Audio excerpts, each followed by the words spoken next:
We are on the air. Welcome to the second episode of the Funvee Tailgate podcast presented by ThunderblogSports.com. I, of course, am the G-Man, Jordy Cannell. With me, as always, the man, the myth, the legend himself. He's pointing his guns at you. That's Matty D. Matt DiStefano, what's up, buddy? Oh, my Lord. Well, we are almost upon the football season. I know there were some games this weekend, but I'm fired up for this past weekend. I'm fired up for this weekend. Still technically week one. It's still technically week one. I don't know. Playing games for the NCAA tournament doesn't count. Right. Like, come on. I mean, they're okay. Yeah. They're fun to watch, but tomorrow's a great day because Thursday's always like the Thursday. It's always like the start of the football season. I know there's been a lot, whether it's the NFL or college, but this coming weekend is just so fantastic. We get some great games on the slate we're going to talk about in a little bit. It gives you the jitter about football being back finally. I'm ready to go. I'm ready to hear the stadiums roar, and I'm ready to see some guys just tear it up for us. Yeah, I'm pretty excited. We talked about game day last week. I'm incredibly excited to wake up on Saturday morning and just watch everybody's favorite college football program get after it. I mean, we did that last year. We when we were up and we went up to our buddy's house in Long Island and we drove up early because we thought there'd be a ton of traffic and watched the entire show. And I mean, it's just so much fun. There's so much camaraderie to it, and I can't wait. We get stuff tomorrow. We get stuff Friday. It's 5 straight days of football, which we're not going to get until Christmas, basically. Right. Yeah, this is unless you're really like scourging for college football on some action and late in the season and really finding that Tuesday, Wednesday, Thursday, Friday, Saturday. But this is some marquee matchups, but we'll get to those. So we did of fudged up. We promised a few previews. If you follow us on Instagram, Thunderblog Sports, if you don't, you might have seen that Matt and I partook in the ever classic tradition of slip and flip, and we were pretty beat up by the time that was all said and done. And we just woke up, so that's why you haven't really heard a lot from us since then. Long weekend. I'm in a lot of pain. It was a long weekend. Yeah, I'm still in a lot of pain. Yeah, it was. I'm surprised I'm not more cut up than I am, but the bruises are there. But yeah, so what we're going to do is we're going to run through each conference, not as in-depth as the Big 12. Thank you for everybody that gave us feedback on it. We got a lot of great feedback. Some of you were a little mean, but we appreciate that too. Always looking for the criticism, But we're going to go through each conference, not as in-depth. Then we're going to give a quick preview on who we think might make the playoff. And then look at some of the slate. Look out Friday for the Funvee Tailgate blog post to come out that goes through the full slate, picks with the spreads and whatnot once the final spreads come out. And we're going to start with the conference that Matt and I wanted to do after the Big 12. If you haven't checked that out, go listen to it. But we move to the Pac-12, and I'm really excited for the Pac-12 this year. I know you are. I know you've always been a big Pac-12 guy. And we're, aside from another conference, but I know you've always been a big Pac-12 guy, Matt. Well, I have been. I think they're kind of they're always fascinating because a lot of their games are late in the afternoon. I mean, like a lot of teams, like a lot of people know about USC, but they've got so many other teams that are really good, if not great, football teams. I think the big thing that I noticed, and this is just from last year. My father, who does watch a lot of college football, loves the product. He's sitting there telling me that Washington has got nothing. I've got brothers that go to Penn State. They're telling me Penn State should be in over Washington. I'm like, well, did you ever see Washington play a game? Because 3 of their 4 secondary players were drafted in the NFL draft in the first 3 rounds, I believe it was. And they've got a number 1 first-round draft wide receiver. A lot of these guys, because they play so late, people don't see them play, and they miss what's some really good football. I guess they don't have as many traditional historic powerhouses beyond, really, to me, it's beyond USC. I know UCLA is kind of a well-known team in football, mostly, but I think it's more because of their basketball that makes them so well-known. But they've got a lot of other really good programs out there that I don't think get enough credit because of the time they play. Yeah, definitely. That's the sort of cross plug our other podcast. That's the Mike Trout versus Bryce Harper debate on the fact that Mike Trout plays in Los Angeles.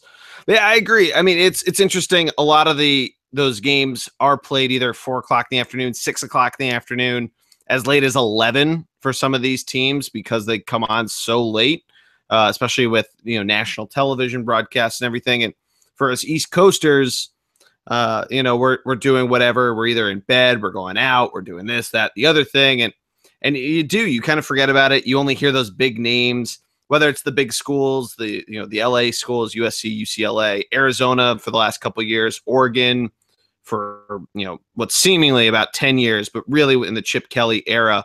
Last year with Washington really sticking around, and for a while Colorado, there were these schools. Washington, who was always kind of hanging around, but not really in the Pac-12, and Colorado, who moved into the Pac-12 5 years ago and was a Big 12 school. And really the only thing I can remember from Colorado football was that they got absolutely demolished by Texas the year that Texas ended up winning the BCS.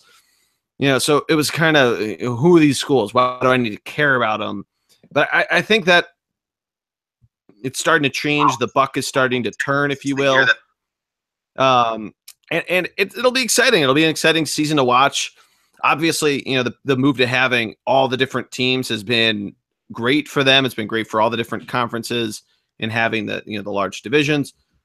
But yeah, I think it'll be an exciting season to watch unfold.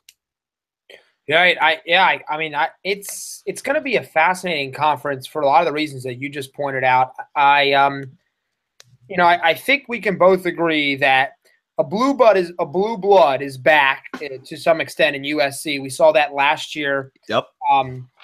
You got to love it. If you're a bad NFL team without a quarterback, you've got to love the USC Trojans. Am I right? Yeah. Right. And so Sammy D. Oh my! Sam Darnold looks like the real deal.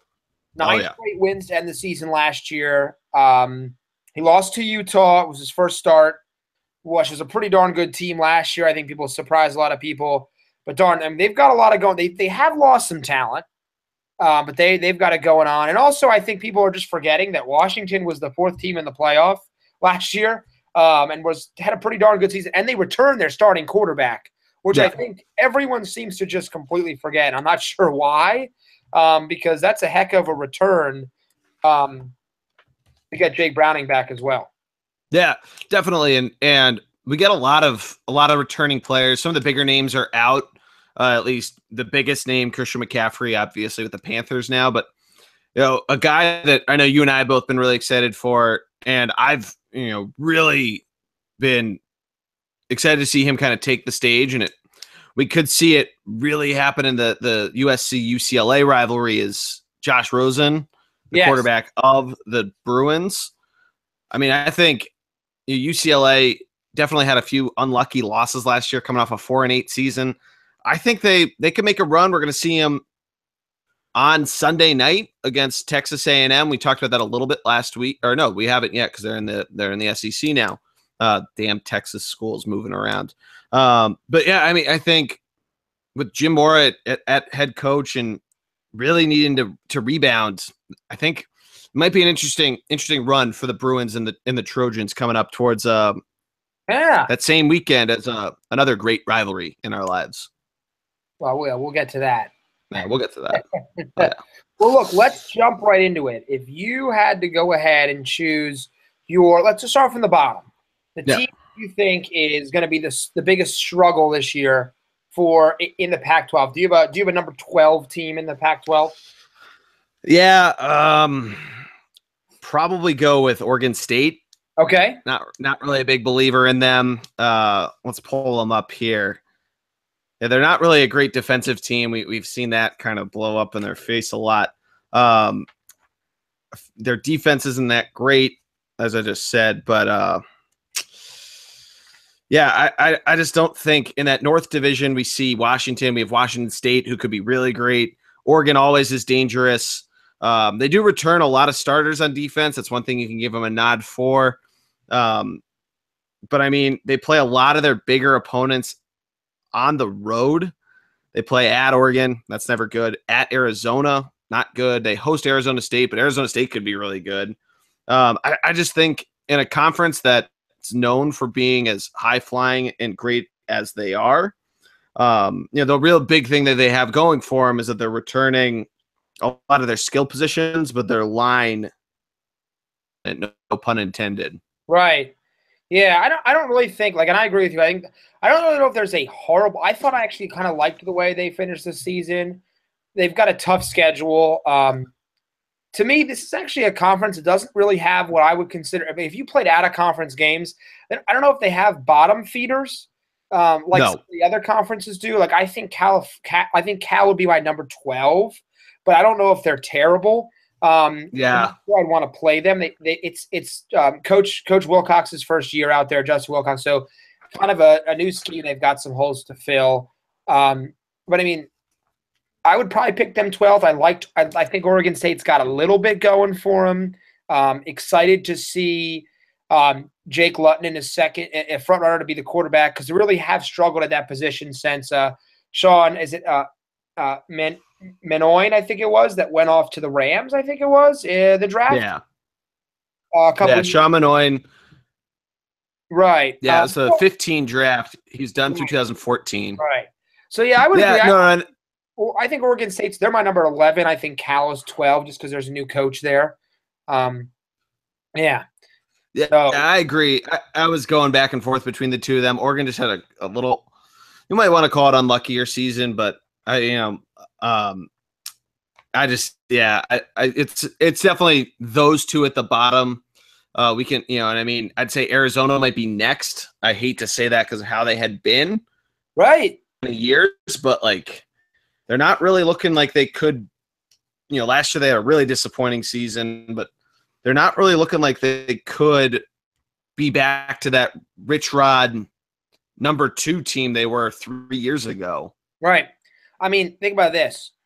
I think we all, even though Rich Rodriguez had some troubles at Michigan, he can coach. I mean, he knows how to make a team. Okay.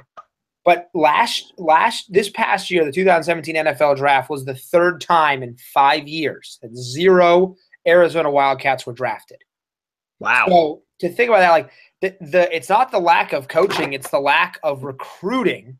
And I know Arizona has never been a traditional powerhouse, but it's the lack of recruiting that I think's really hurt them. Yeah. Yeah, I mean, and that's part of it is for those that remember recruiting prestige and who you're competing against from the NCAA football recruiting, as ridiculous as it is to bring up, but when you're looking at your in-state rival in Arizona State, both have always been similar in terms of the competitiveness level, so they move in the ebbs and flows together. But you're really close to LA. You're really close, to California in general. You're close to Colorado. You're close to Texas. You're close to New Mexico. New Mexico's not really that good, but a lot of powers who could potentially pull you away, and especially with a Boise State coming out and running off to the races in the last decade plus, all these different powers coming to be from Arizona and what the school has going for it. And I mean, with USC coming back, you have to wonder where did some of the recruits go, and the answer is to USC and not Arizona. I mean, proximity kind of killed the Wildcats, I think. Right. I agree. And I would say right behind them would be Arizona State, who a couple years ago had a pretty good shot to make what we thought was going to be kind of a run with some decent players. And since then, they've never, with Brock Osweiler was there they never really recovered. Blake Barnett might be the starting quarterback out there, the Alabama transfer. He'd be okay. But they've got no defense going on right now out there. They've got a lot of work to do. So I think they come in pretty strongly for me at number 9. To me, Arizona State, Arizona, Oregon State, and California are kind of our bottom. To me, the lowest tier. The low tier. Yeah. Right. Yeah, I think Arizona State's a good pick for 9 because they're definitely the team that could jump up into that middle tier, or at least the next tier up. They do return decent amount of starters on offense. They do have the interesting play at quarterback. Who might it be? Decent, which could turn out to be good. But yeah, playing in the Pac-12 South is never easy, no matter who's good. And Arizona State's kind of gotten that unlucky draw of, again, same deal, proximity. But yeah, it'll be tough, a tough gauntlet to start to Stanford in terms of out of conference. They host Washington, so it could be a trap game for the Huskies, depending on how they come out of the gate. But number 9, who do you got at number 8? This is kind of tough because we haven't really seen this team be here in quite a while. I'm going to go with Oregon. Willie Taggart's there. They really have had a fall from grace to some extent. Justin Herbert will be their starting QB. That'll be okay, but the defense has got nothing. They've had some pretty decent defensive players too, kind of before this time, but I've got some concerns with them, and so I think this is the kind of year where maybe it's a recovery year, and you're not a bad way, but to me they're going to be the team that is coming in at 8th and just at the cusp of really needing as much money as they have to make it work there and kind of be a little better. They've got some work to do. Yeah. And it's interesting that where this middle tier kind of forms, that there's a lot of teams that could shuffle around within it. And there certainly is a difference between the world, or at least Arizona State, and that gap. Arizona State is the question marks at quarterback. The one thing that these teams don't have a question at least, is experience with defensive players. Right. A lot of these teams, Oregon, Washington State, to a degree Stanford, they all return a lot of starters, which, I think is a pretty big deal, especially for a defense in a league that can be air raid. It can also be ground and pound. Right. It's a very well-rounded conference, and we see a lot of talent come out of it. Not as much as the SEC, but we still see a good amount. I didn't have Oregon at 8. I had them close, but it's not a bad pick at all. It's definitely this merry-go-round of who's hanging there, I would say. Yeah, that's a great point you brought up. The last point was the variation of not only the differences, but when we talk about the Big 12, we talked a lot about how there's very spread offense oriented, air raid offense. When you move to the Pac-12, you've got a mix of everything. Exactly. Right. You've got spread, you've got traditional, professional, West Coast, run heavy. So like West Coast being kind of what Washington would run, Oregon giving you that spread, Washington State with definitely air raid offense, and then professional offenses like USC, UCLA to an extent. But it's a pretty fascinating conference in that regard, which I kind of feel like walks us into our 7th team. Now, I'm not sure who you like as your 7th team. So why don't you let me know, who do you have as 7th in that conference? All right, so I would go up and I'd pick Washington State. I think they could be good, especially because they do return 9 defensive players, and you just hit the nail on the head with variation and seeing that. Okay. My only concern is you have some new players on that offensive line, specifically at center. Luke Falk is great, and I think he could propel them up higher. Really hard conference schedule once you get into it. You get a couple nice games at home to start the season. In fact, they have home games. One's against Montana State, so that kind of counts. But Boise State at home, good team.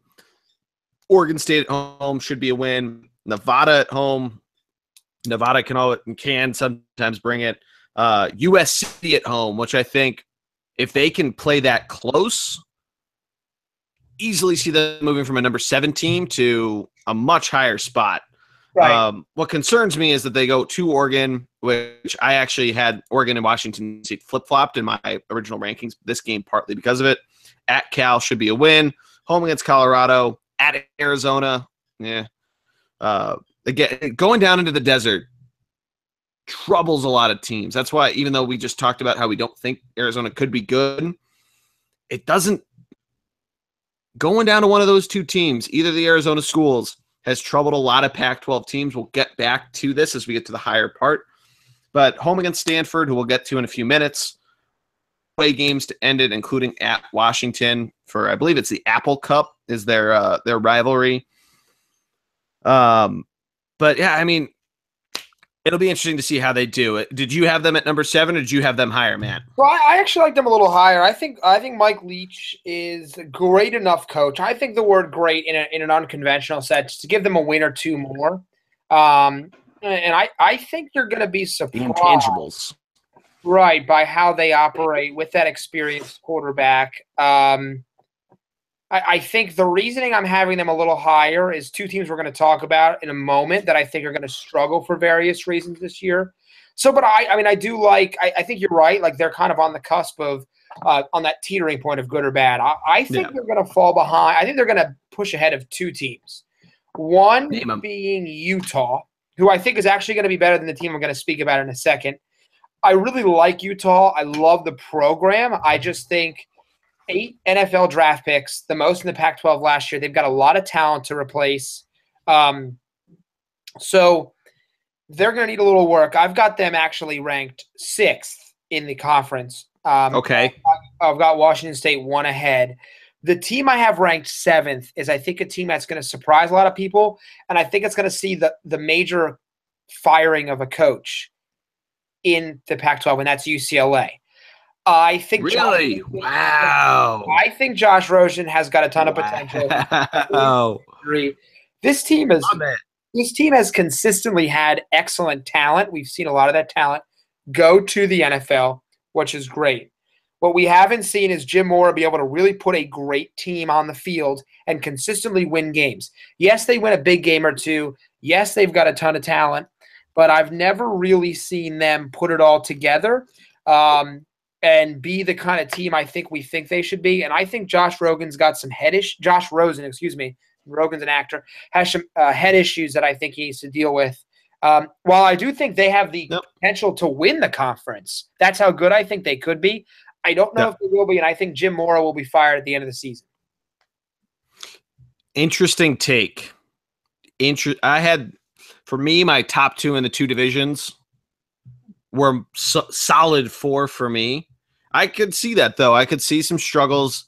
There's always those teams. Last year it was Tennessee, and to a degree, Oklahoma, even though they still won their conference. But yeah, that's not a bad take. I disagree. That's all right. But that's what we're here for. We're here to argue. So we covered a few of these teams.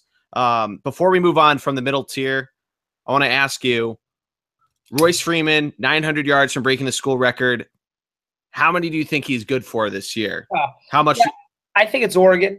I think it's college football. I think if he gets a couple early 100-yard games against some scrub teams, he'll be able to run all over teams like Oregon State, Arizona, Cal. I think he'll easily break the school record. And I think he's a hell of a running back and the kind of guy that I would really like to have on the Philadelphia Eagles.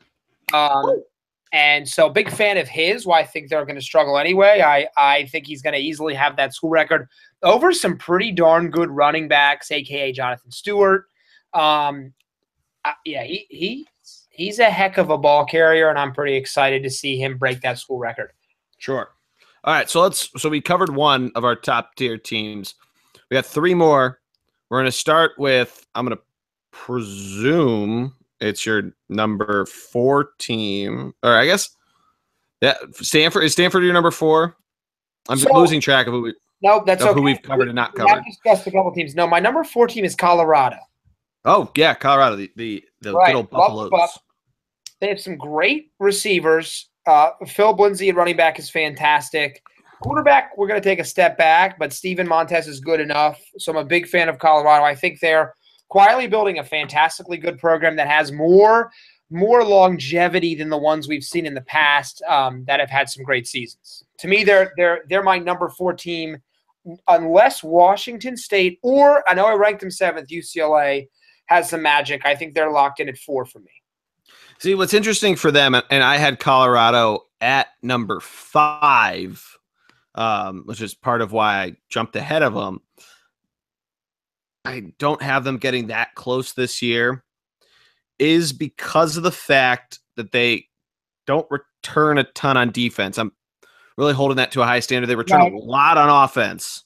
A lot on offense. Even though a lot of them are seniors, I do agree that they have a lot of depth, which is part of why they're a good number 5 team, despite having 3 returning defensive players. I think their schedule bodes very well for them.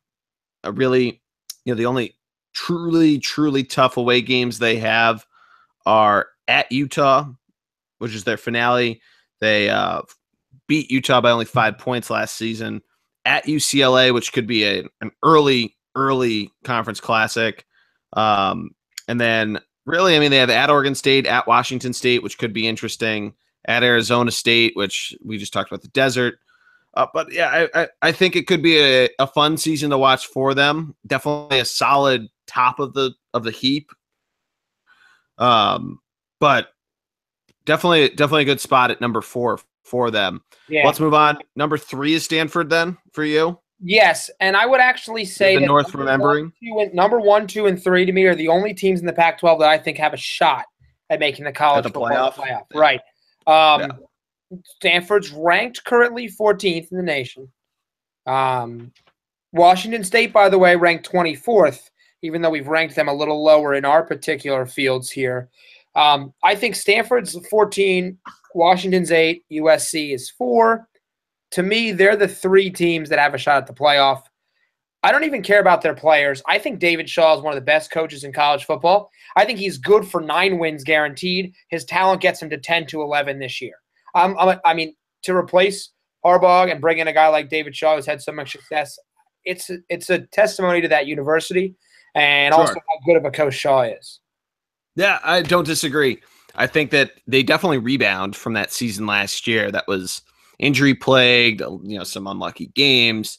I had them at 4. And then I had UCLA 3 actually. But no, it's not a bad take. I don't think at all. I think Stanford has a pretty good schedule ahead of them. But I mean, I think with guys that have some experience underneath their belt, of course, returning your quarterback is huge. Returning the guy who was Christian McCaffrey's backup and started in a lot of games because McCaffrey was hurt for a lot of the season is great. You return a lot of defensive players. Solid team that if you go on a run and you have a lot of nice wins, especially when they host the Huskies in November. Remember that. Exactly. They host the Huskies. They rematch Notre Dame at home, which if Notre Dame's good, they love adding that to a resume, especially in the college football playoff committee.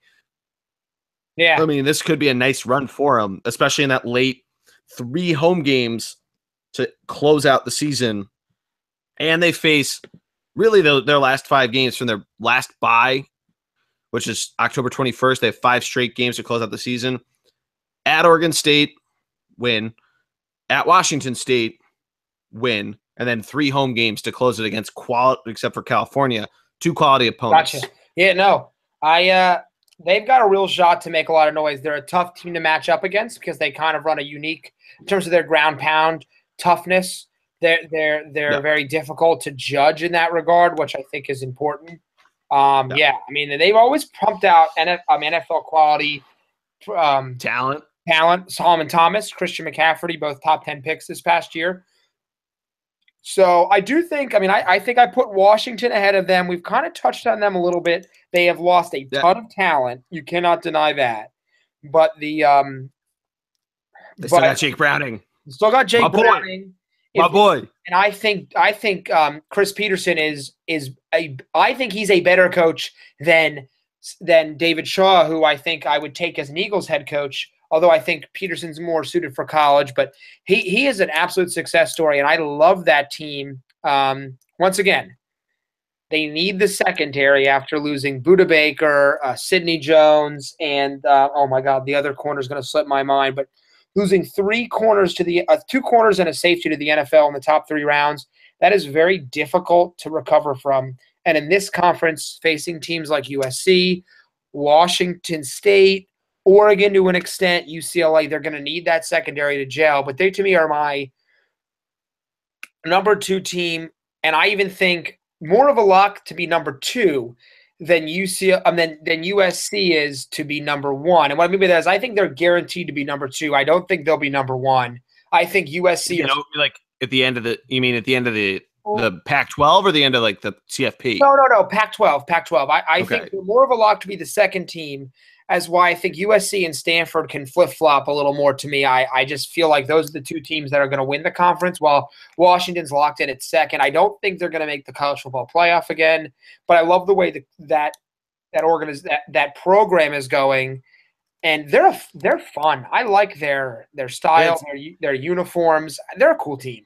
Yeah, it's definitely a fun team to watch. And I mean, the big thing that I think they'll beat, I think the reason why we're getting it too, their schedule bodes really well for them. They have a lot of home games, not really a ton of tough home games.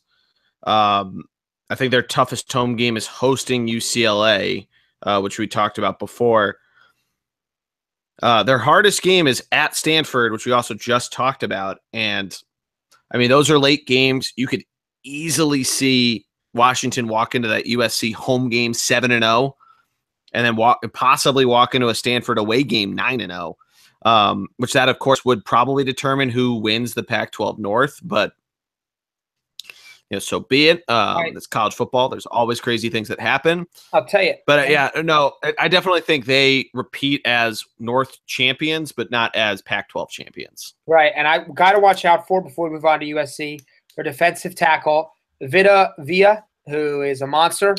I was going to mention that. They returned 4 of their front 6 because they run a nickel formation, which is always huge. While you lose a lot of secondary, the fact that you're playing a team, one of your biggest games in your division is Stanford, known for ground and pound, could be huge. Right. I agree. And we don't want to dive into this now. This is a long topic, but I'll tell you, to me, the nickel as a base defense is the future of football.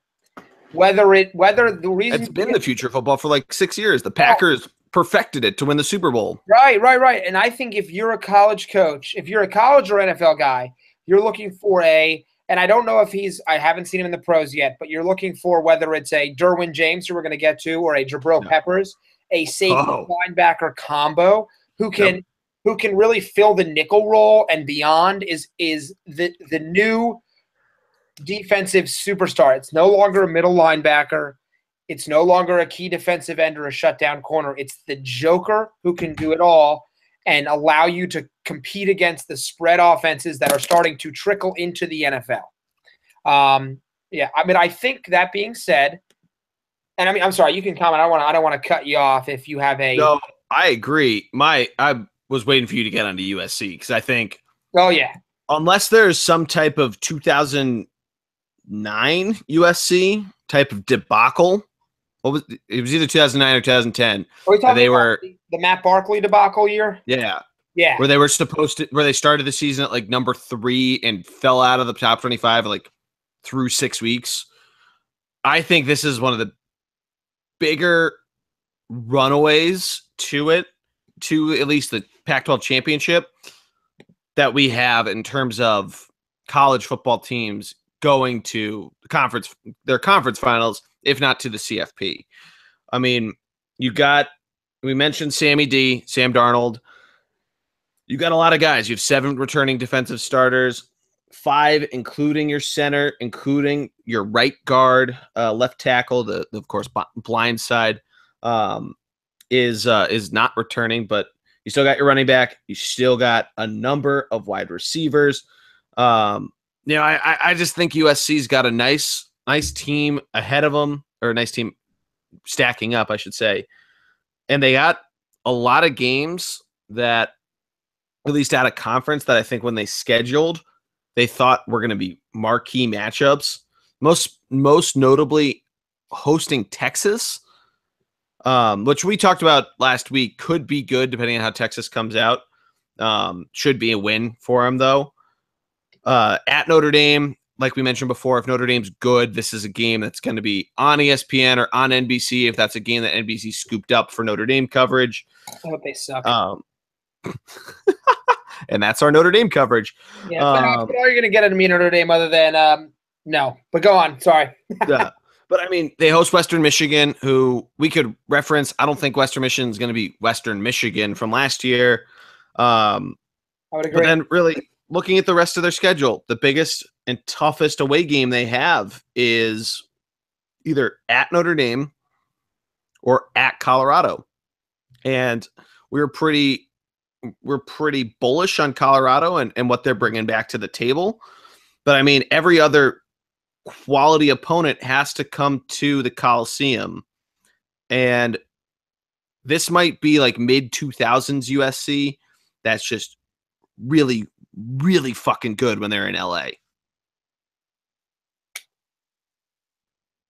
But that being said, we're both in agreement USC wins. We'll get to whether or not we think they're, who's most likely to move on to the playoff. Let's move on to the ACC as our next conference that we got to preview. And I think this is going to be this isn't, our traditional ACC. I think, they have another champion. They got some more talent, and I think we're gonna have a fun season watching the ACC. It's not a lot of haves and have-nots. I think we got somes. I agree. I would say with the ACC, unlike in the Pac-12, I think there's a clear dividing line, and what I mean by that agreed. Yeah, 1, 2, and 3 tiers. The jump is very hard to make. I would even say I'm just saying that there's some. Right. No. I think it's top heavier than say. Well, first of all, we're going to get to the number 1 and 2 teams in a little bit, but I think there's a bottom tier that just clearly is going to have some problems. For sure. Right. I don't even know how much we want to touch on them. I would tell you that my tier, I'll call it tier. You can do tier 3. Virginia, Boston. We can do a quick sim. Right. Virginia, Boston College, Syracuse, Duke, Wake Forest. I would even, because of the sanctions, North Carolina. Yeah. I would consider them to be a bottom tier to the fact where I'm not even sure. I mean, they're just not going to be great, good, or average. I think they're going to be poor. Now, certainly. Yeah, and there might be a team in there you really like. The team I did not include in there was Georgia Tech, because I think anytime you play a Paul Johnson team with the triple option, you're going to have problems. But yeah, no, I agree. I would maybe throw Georgia Tech down there. My point in saying it's not necessarily the ACC of old is that while you still have these, bullshit teams at the bottom, right. While I really like what David Cutcliffe does, and what I really, and I want to root for some of these teams and see them do well. And I'd love to see UNC bounce back. I'd love to see Syracuse get some together. BC, it's unfortunate that they've really fallen off the last 3 years. But yeah, I mean, the have-nots are still certainly there. The top tier is much more competitive than it was, which is where I was getting at. But I agree with you. The quick sim of these teams, they're not going to they might make an interesting upset bid, but they're not. It's not like 2013's Duke team that made an upset bid and then just kept rolling to a bowl game against Johnny Manziel. We're not going to see that. Right. And I was actually going to say that this is always the division that I've seen some teams like a Duke kind of make an unsuspecting run. I would even say, I think the one other team that I think NC State has improved. I'm not sure they're I don't think they're that bottom feeder team.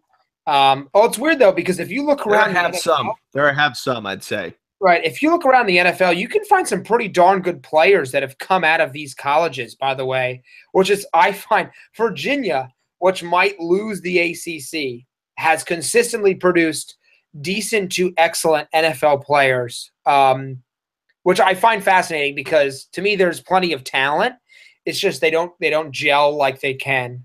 I would say teams that should easily be bowl eligible. I would start with Pitt. Yep. I think people forget Pitt beat Penn State and Clemson last year. Probably the reason Penn State didn't make the other than the fact that they got drubbed by Michigan 49-10. Shout out to the brothers, Penn State alum and student who think that Penn State's the greatest thing that ever happened to the face of the earth last year. They lost 49-10 to Michigan. Also, they lost to Pitt. Pitt does lose James. That was a big slight. Pitt does lose James Conner, their excellent running back. But I still think they're a pretty decent organization. I think them and NC State are going to battle for that. Are we tier 3 or tier 3 or tier 2 school? To me, they're kind of locked in there as the lower end this year, although I think they're still improving as teams. Yeah, definitely. I think Pitt has a good shot. I mean, bowl eligibility is 6 wins. I mean, they play Youngstown State. They have to go to Penn State next week. Not fun about that. Oklahoma State could be a good win. That's at home. Georgia Tech could be a win. Rice could be a win. Syracuse should be a win. NC State probably. Duke probably. Virginia. My point being in the ACC Coastal Division, you get a lot of layup victories, or they should be layup victories. Right. That really pads towards that 6-win minimum. And there's something weird with FCS schools and whether or not they count, but Youngstown State's an FCS powerhouse, so they might, I mean, yeah. But I mean, who knows? We'll get to Miami. They play them at home to close out the season, and depending on how Pitt does, how Miami turns out, that could be an interesting turn of events. You're right. I want to note one guy in NC State, their defensive end, Bradley Chubb, finished with 22 tackles for a loss, 10.5 sacks. Decided to kind of surprise people in return for his senior season. There's a guy to look out for on a team that maybe we could see make a jump or so. So I think that's pretty fascinating. But to me, when we kind of eye up the ACC, I think there's 2 teams that have a possibility of crashing the big party in terms of the top of the division, top of the conference. Virginia Tech, who I like, but also I think Miami. Yeah, I agree. Vision there too. I absolutely agree. I think both are, if you had to say consistent or volatile on how they'll perform, both are very volatile, but both could be good. Right. Miami and Virginia Tech both return a lot of players. Miami a little more, 7 on offense, 8 on defense. Mm-hmm. Huge. Second year of Mark Wright as their head coach. Including, huge. By the way, Mark Walton, the running back, and Ahmad Richards, the wide receiver, both expected to have 1,000-yard seasons and be fantastic, replacing Brad, my quarterback. But I think the Hurricanes are doing it the right way. They've had a lot of misses, but I think Mark Richards is a great coach and will kind of get that team back to prominence. Not this year. Right, it is. Oops. But in the next year or two, I think you're going to see the Hurricanes, misspoke. They have a fantastically good season. Yeah, I agree. And I mean, not to continuously look at their schedule, but a lot of home games and not a lot of tough road games. Right. I think that's a big deal. I think that makes a nice little run at the division crown, I would say. The Coastal's never always been the strongest division. Right. But that November 4th game, circle it. It's Miami's homecoming against Virginia Tech. This is a game that's always been big for both since they're dating back to their days in the Big East. I think, not to take away from Virginia Tech and what they can do. They also have really the fact that in the Coastal kind of, it really pads the stats. Right. But both are quality opponents. They'll make, the team that we'll pick. I think we both have the same team out of the Atlantic, get a run for their money. But I mean, who would you take? Who do you got number 1 between the two? Between Miami and Virginia Tech, I think at the end of the season, by the way, both ranked, but I think Miami is going to win the division and they're the better team. And I think you're going to start to see them establish themselves as not only the gem of the division, but also the getting back to the tier 1 of the conference, something we haven't seen in a long time of their dominance. I think we're seeing a resurgence of the program. And I'm happy for that because they had. I mean, I know there's a 30 for 30 out there. They're a heck of a school, and they've got a ton of talent, and they're talent. Hold on. Go ahead. There's 2 30 for 30s. You're right. The U2 is okay, but the U is the best 30 for 30. I would agree. I had to point it out. I would agree.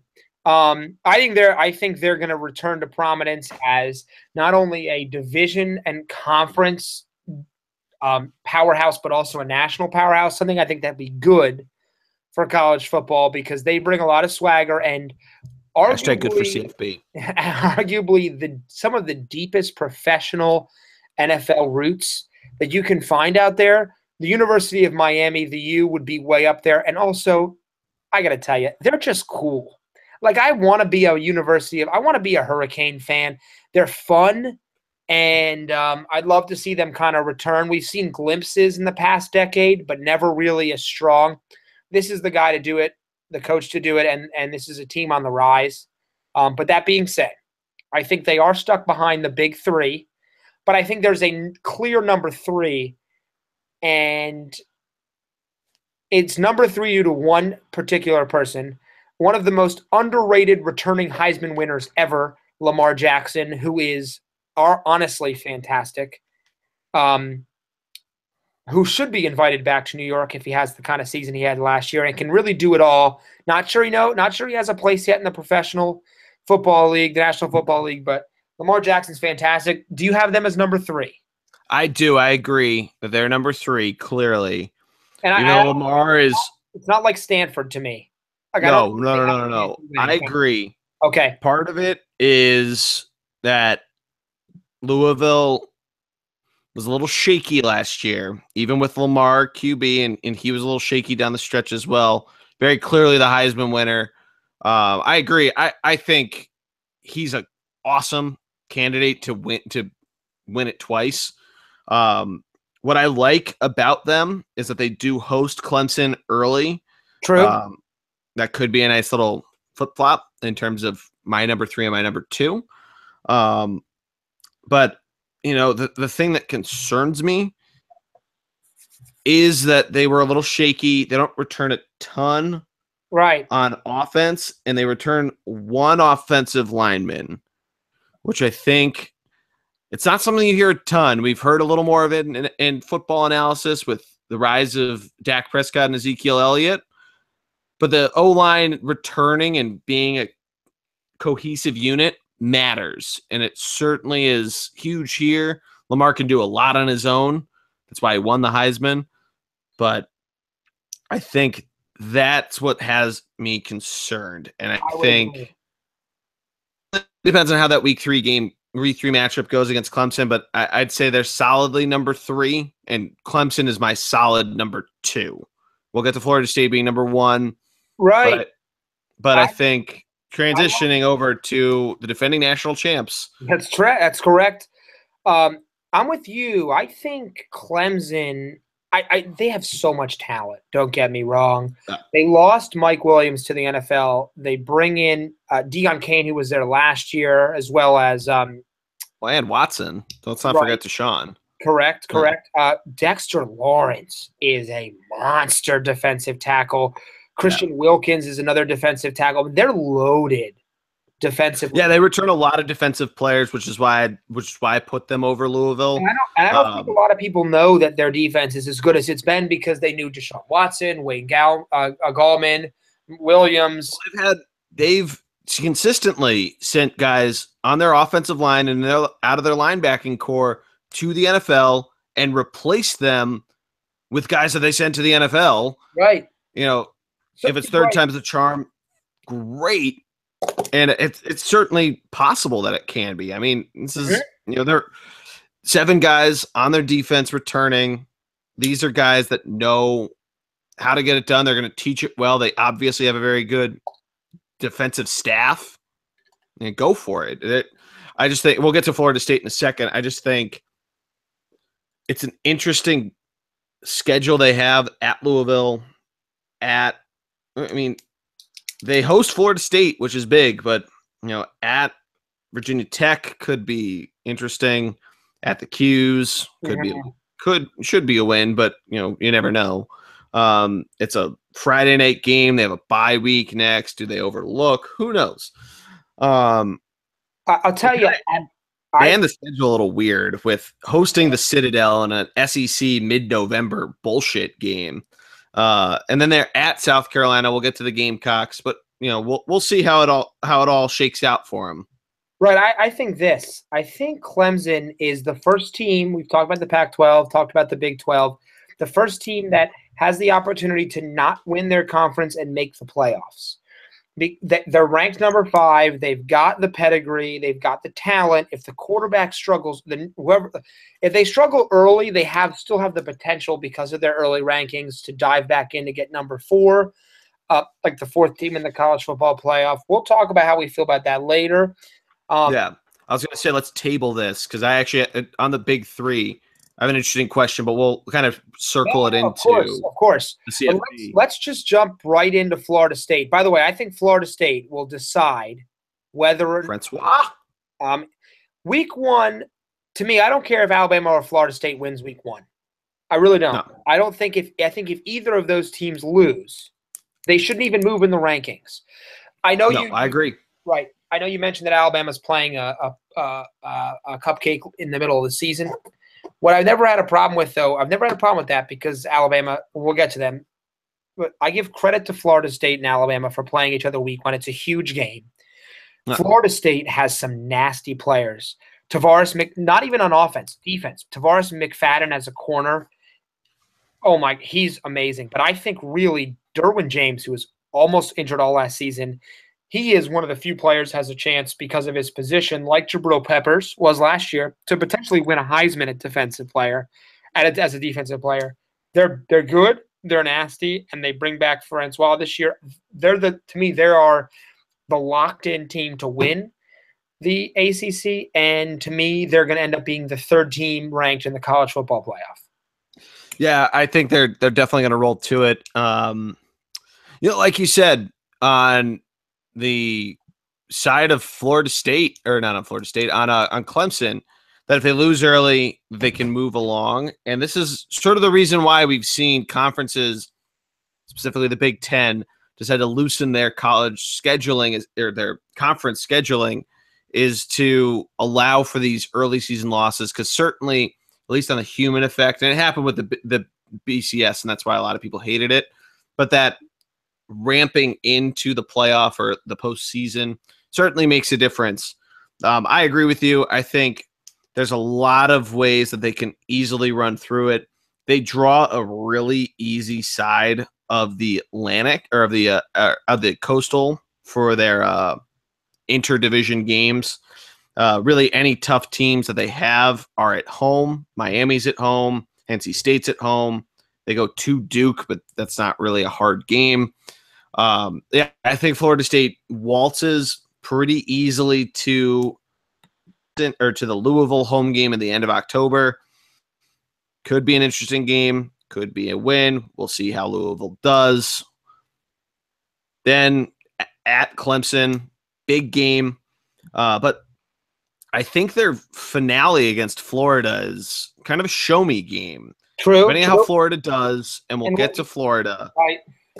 It could be a reason why we see, it doesn't matter for whether or not they get into the ACC championship. And I think this hammers home your theory on the ACC, on a non-ACC winner getting in, just like how we had with Ohio State last year, in terms of, say, Florida State beats Clemson, but then loses to Florida, then wins.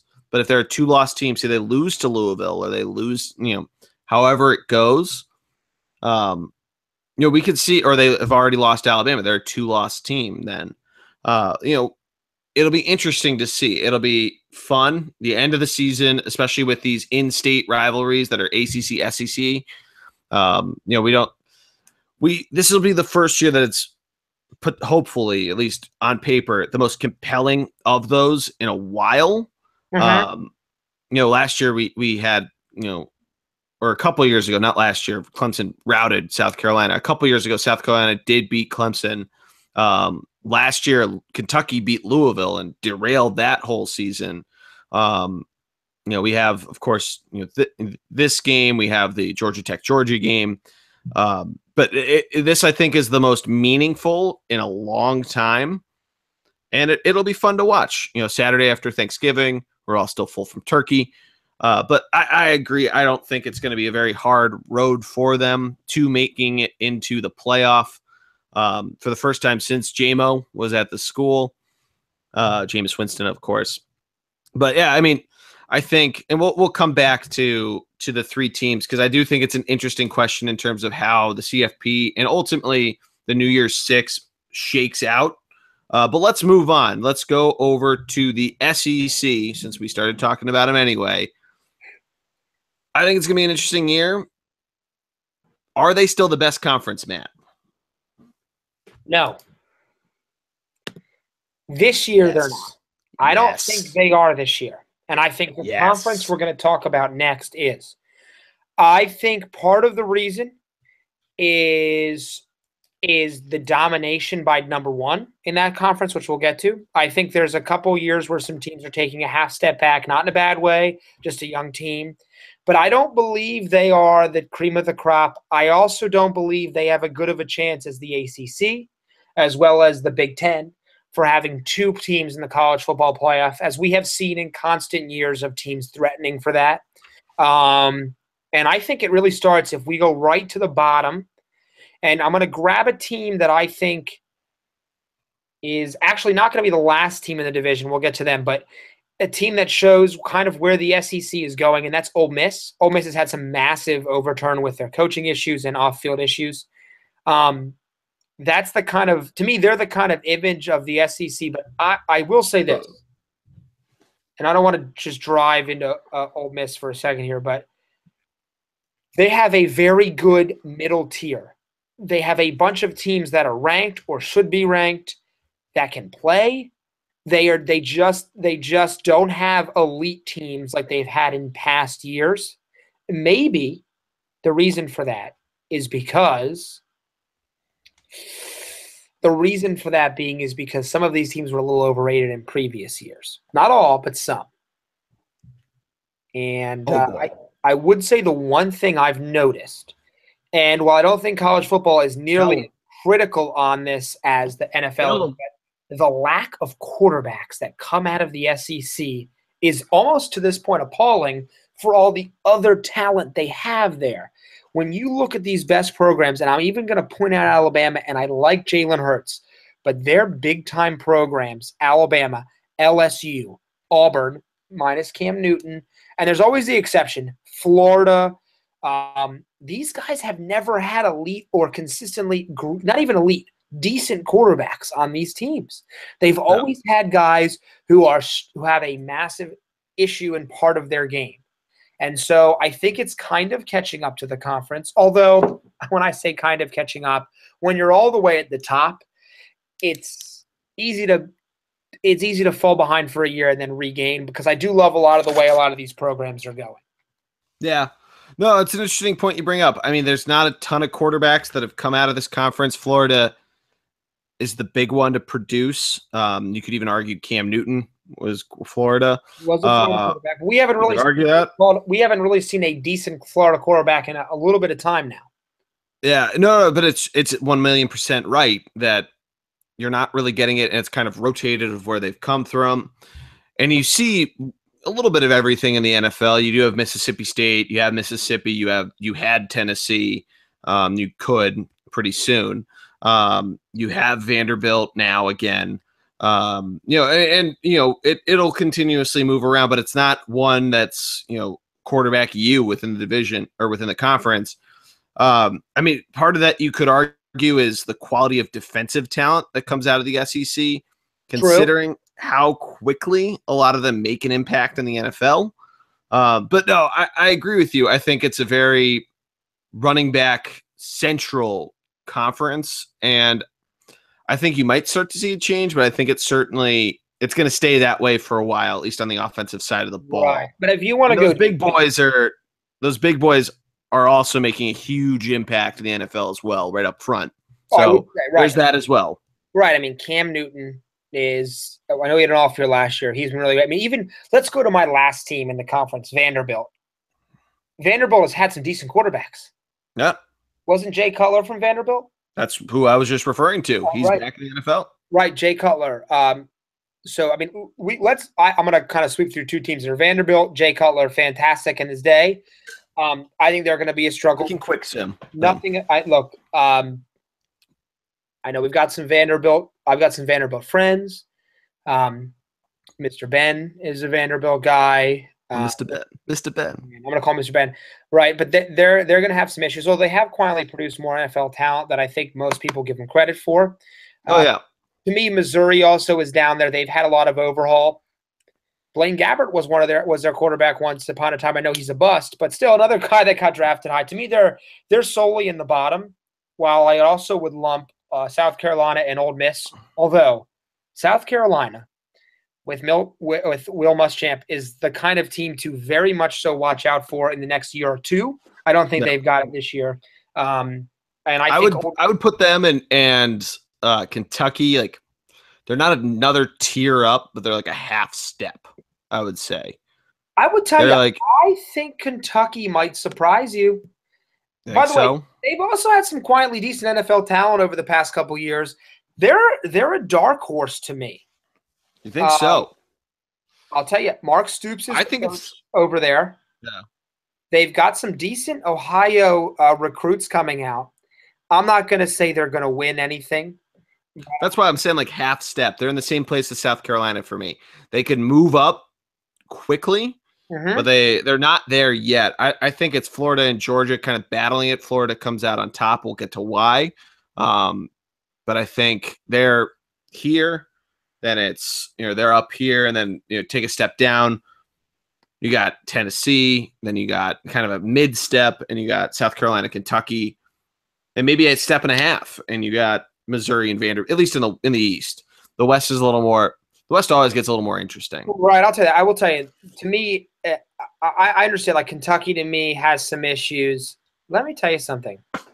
Ole Miss, they're going to have a lot of problems. They are due for a huge upset. I don't know where it's going to be. They are due for an upset that you don't see coming. Oh man. If I was a team playing Ole Miss, they've got nothing to lose. They know they've got sanctions coming through. They've got plenty of talent. You watch out for Ole Miss. They're going to do something that surprises somebody on some night. I don't even know when it is. I'm not even going to speculate. They're going to make an impact this time. They've got nothing to lose.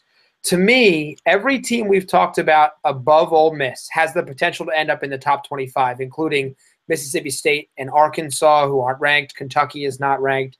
Texas A&M received some votes, also not ranked.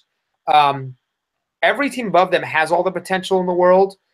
But other than Alabama, I don't think any of them are a lock to be a top 25 team at the end of the season. Number 25 is Tennessee. I don't know how you feel about them this year. So last year I lost a lot of talent. Lost a lot of talent. Last year I was very bullish on them, infamously.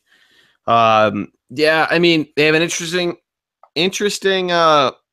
little story to them. Didn't lose as much talent as you want to portray it.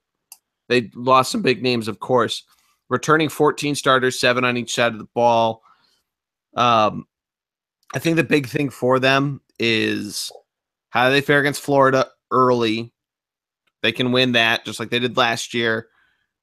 It would be big because then you could go into a end of September showdown with Georgia 4-0, which we'll get to. I just think you lose your quarterback, you lose your running back, you lose a lot of names. You lose a lot of talent. I think it's tough to say because this is the trap that Tennessee always makes you want to fall into, that they're going to be this great team. It's just tough to think at Florida, a team that should be great, that's not going to punch them in the mouth and that they're going to not rebound from. They also then have to go to Alabama in the middle of the third Saturday in October, which is what their rivalry is called, interestingly enough. Great creative names down in the South. But, we'll see how it goes. That draw that they have against the other side, against the SEC West, they've got Bama, they get Missouri, or no, Missouri's in the East. They get LSU, and I think that's it for them. But it's interesting to see how it goes. Georgia Tech, a team we just talked about a little while ago, they could show them up right away. This could be the LSU game at Lambeau Field from last season that we'll see on Monday night. I mean, who knows? Right. I just think there's such a clear divide between the Floridas and the Georgias of this division than there is from Tennessee. I think that they're starting to move back towards the Tennessee is back attitude. Certainly a bowl eligible team, but I don't think they're going to be that hyped potential SEC East champion that they were last year. Gotcha. Yeah, I would agree with that. I think they've lost enough talent, including future Hall of Famer, All-Pro, and greatest defensive end ever played, Derek Barnett, who went to the Philadelphia Eagles in the NFL draft. I do think there's a team to potentially watch. That's the Arkansas Razorbacks with Brett Bielema as their coach, who has did a fantastic job. Oh, yeah. Right. I think a lot of people are putting them too low. I think they're forgetting. I think they have the opportunity to be the fourth best team, if not the third best team in the whole conference. I think fourth to me is their ceiling. Austin Allen. I would agree. I'm waiting for Brett Bielema to have the same kind of impact he had at Wisconsin.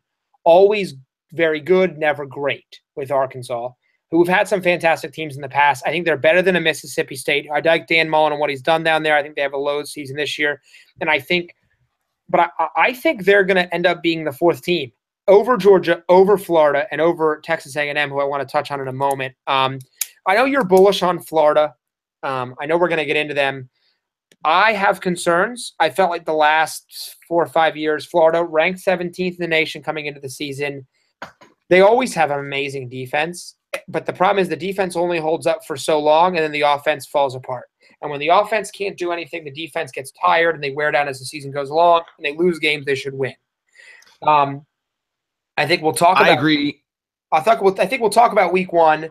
I'm not as bullish on Florida as you are. I don't think they're going to be bad. I think they end up ranked in the 20s this year to end the season between 20 and 25. I absolutely agree. And I think that however this weekend goes for them it's similar to what we've talked about. This weekend is it's a great if you win, whatever if you lose. I think I'm bullish on them. I don't think they're playoff quality, but I think they could be a upper teens, not a New Year's Six team unless they somehow win the SEC. I do think, though, the difference between them, at least in the East, and their competitors is such a difference. The difference between them and the West, as it's been in the last however many years, is still vast. I think they might be able to make a couple different pushes at a few teams. Texas A&M, that's a very, very intriguing mid-October game. But definitely the big game to circle on their schedule.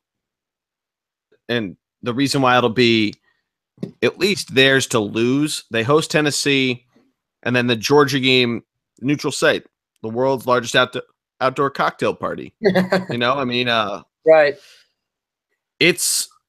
It'll be interesting to see, and it's the same it's the same thing that we'll see that we talked about with Florida State.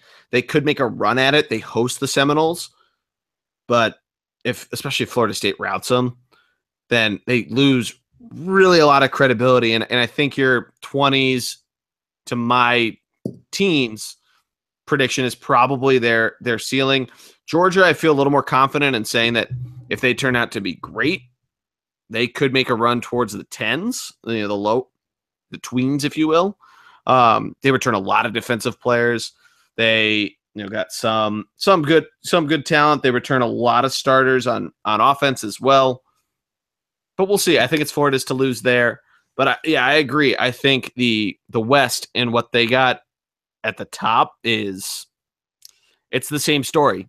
The West has a lot of great talent. Right. I think we'll Georgia is another team. Great running backs there. Kirby Smart's a heck of a coach. Can they be better than a 5-loss team last year?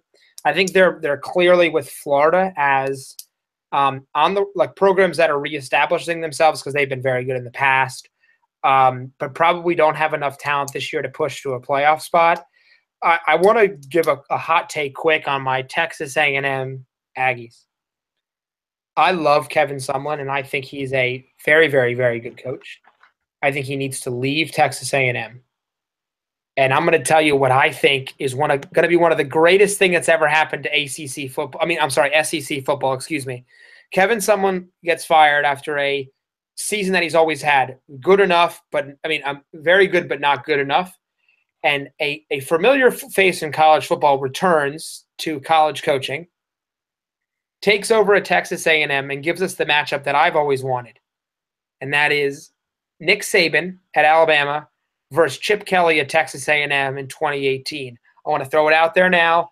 You goddamn conspiracy theorist. I love it. I love it. And so I think Texas A&M was one of those programs that is, I guess the comment I would make, and I've seen this before, is at what point is not moving forward, moving backwards? You know what I mean? So, are they good enough to keep moving forward? I don't think so. I think they've got a little high on themselves after their move out of the Big 12, which I didn't like, and they're in a tough conference.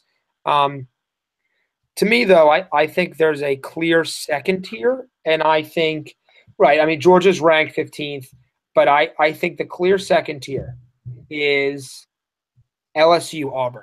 I don't know if you disagree. Oh, the gumbo. Oh, give me the gumbo. Oh, yeah. Oh, go Tigers. No, I agree. I think LSU and Auburn are definitely the second tier. I think they're higher than Texas A&M. I don't know necessarily if someone's on the UT type hot seat that we always heard about until Mac Brown ultimately left Texas. Possible it's his 6th year, but I do think that LSU, very talented, really had a rebound last year once Coach O took over. They only lost 10-0 to Alabama, which, circle that game first weekend in November. I don't think it's enough to take down the Crimson Tide, especially in Tuscaloosa. But I do think that this Auburn, LSU, right behind Alabama narrative that we've seen is back, and it certainly hold up. I think LSU certainly has a lower floor than Auburn, and probably the same ceiling, quote unquote, just because both of them could finish second. But I think, LSU for me is 3, Auburn is 2. Auburn returns a lot of starters, 8 on offense, 7 on defense. They got a pretty nice schedule. They go to Clemson week 2, which will be a fun matchup to watch. But a lot of their other games, they go to Arkansas, which could be, especially if Arkansas plays out well. That's their second big game at LSU, at Arkansas, then at Texas A&M after a bye week. But then it's home games down the stretch, including the Iron Bowl, which you never know. That's an upset special. I like Jarrett Stidham, the transfer from Baylor, I think it is, over to Auburn. I think Darius Geis, I think it's Geis, right? I'm gonna be honest, he might be better than Leonard Fournette. All around runner, he might be better. He's a really good running back, and I think people are overlooking him because they hear about how great. But I think he's a really good running back, and that LSU team. I'm going to say this though. I don't dislike either of those teams. I don't think either of those teams has. I don't think we're going to see either in the playoff. I don't think either has a true, because of how good the second tier is in the SEC. I think too many of those teams are going to lose games, and it's going to hurt them in the end. It's a tough stretch. The SEC West specifically is a tough tough merry-go-round to get through. And it's what makes Alabama's dynasty so great, the fact that they've been able to go on these runs for so long. But I agree. I think both are clearly a couple steps behind the Crimson Tide, and neither coach nor Malzahn nor Coach O can outmaneuver Nick Saban. He just knows so well in what he's doing that, I mean, I think you see the merry-go-round kind of beat itself up, and then Saban just doing Saban things. Yeah, no, I agree. I really do agree. I think we can both just agree that Alabama is the best team in the SEC, deserved, even though they were not the college football playoff champion. Although, I don't know. I think if you're the number one, I think if you win the national title, you should be ranked number one next season, regardless of who you lose. That being said, I think they are the best team in the nation coming into the year. They're going to prove that soon in week 1 of the college football season. Jalen Hurts is back. A gentleman by the name of Bo Scarborough. Yeah, I was about to say, I'm more excited about Bo Scarborough than I am about Jalen Hurts. Well, I don't really want to drop this yet, but I'm going to do it anyway because I can. I think Bo Scarborough wins the Heisman Trophy this year. That's not. I'm not upset about that. I like that. First of all, he is the Kirk Cousins tweet where Kirk Cousins sends out a picture of him and Bo Scarborough at the same age is amazing. It's hysterical. If you haven't seen it, look it up. He's all man. He reminds me of Derrick Henry, who's also wait, Henry won the Heisman Trophy, right? Heisman Trophy winner, Alabama running back. Yep.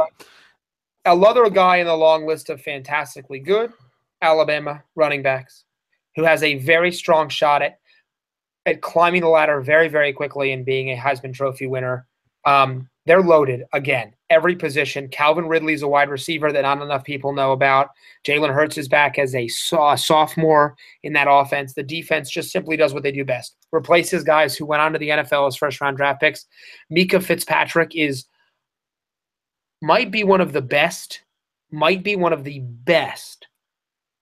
defensive backfield prospects that we've seen in a long time. Can play outside corner, nickel corner, strong safety, free safety, does everything. They are loaded again on every side of the ball. It's amazing. Deshaun Hand is a linebacker for them that I also think is a lineman for them that I think is very, very good. I can't say enough about what Pierschenbacher.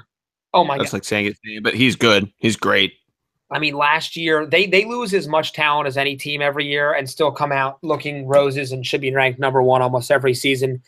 If Nick Saban isn't the greatest college football coach of all time, he's quickly gaining that traction, and another national title or two in the next 5 years will probably give him that title, to me at least. Do you know what his plus minus in record is at Alabama? You're going to tell me, but I'm not even sure I want to know. It's so disgusting. In 11 years, Nick Saban has won 100 games more than he has lost. He has 119 in 19. Jeez. And 4 of those losses came in bowl games, including in 2 college football playoff appearances, and another year that you arguably could say that he just didn't give a shit because it was some other bowl that didn't matter, and he's a football guy through and through. Yeah, I mean, he does so well. He knows exactly how to recruit. He's returning in total 52 Letterman varsity players, guys that he's had under his belt within that system, 11 starters. But like you said, Alabama knows how to set it up. And I'm excited to see Bo Scarborough. That guy is a fucking bowling ball.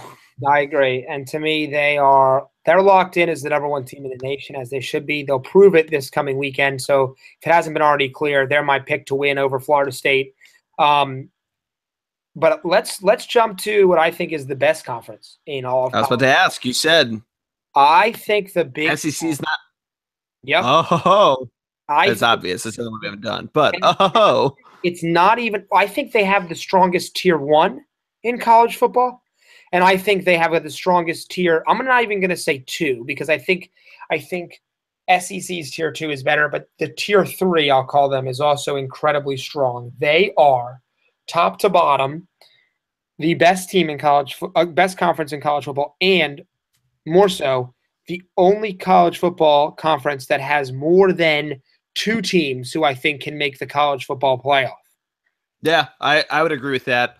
Yeah, I mean, we'll get into it, but I think their bottom is good. Their top is really good. Mm-hmm. And like it's been the last couple of years, that middle ground you can never sleep on. I mean, we've seen in terms of NFL talent coming out of places like in Indiana, it's where Jordan Howard went to school. You have Josh Redding, who is Jordan Howard part 2, and he was when Jordan Howard was there. They led the FCS or FBS in rushing yards 2 years ago, and that rush attack is great. It's maybe not necessarily the best in terms of the team overall, but that mid-tier you can never sleep on. You see these close games that pulled off, so maybe we're due for some chaos, but I don't think it's necessarily that deep into the weeds or deep into your tinfoil hat of conspiracy theories that the Big Ten could be the best conference. And I certainly agree that they, depending on which route they navigate, there's a number of different victors. Right. What I did there that could emerge in the college football playoff. Right. That being said, I think we can argue that the worst team in the league is easy. To me, it's Rutgers. I almost not the football. They're their own tier. It's not the football program's fault. They have just had. They got the university wanted to be in a bigger conference, and they're still feeling the wrath. I think they'll be okay in the near future, next couple, maybe 5 years. The Big Ten won in New York. Yep. To me, them, Purdue, who I think has a bright future but is always struggled, and Illinois, although I think Lovie Smith will figure it out in year 3 to 4 when you start to get your recruits and your guys in there, are my clear bottom tier in the conference. To me, those are the 3 teams that I think you can throw away and just say, yeah, they're not going to be good. They may win 1 or 2 games against each other, but other than that, that's pretty much all I'm seeing. One game of note for Purdue that I think could be really interesting. They host Nebraska and Minnesota. Those could be chaos games, especially both teams very, just like you've seen out of their talent, very ground and pound dependent. They do return a lot of guys up front. Interesting of note, but let's move on to middle tier. Yeah, middle tier to me is where you're starting to see a lot of these high-level teams that can just straight up play football start to really rise to the top. I think Michigan State, to me, is actually in a full rebuilding year, unlike last year. They're going to challenge teams because I think they're a great program, but they're not particularly as strong as we've seen. And I think you're going to see teams like Minnesota with PJ Fleck, the new coach, be kind of a wild card. Teams like Indiana, who play great defense and might have the best defensive player in the conference, by the way, in linebacker. Tegray Scales, who's back again, have another fantastic season.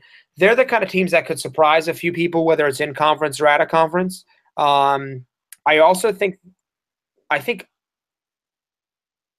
Maryland has the potential to take a step up, while Iowa has the chance to take a step back after a surprising team surprising some people last year.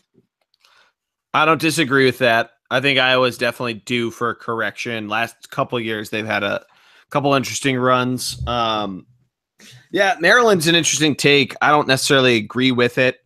They return decent players. They return their running back, which is always nice. They return actually a nice running back core. I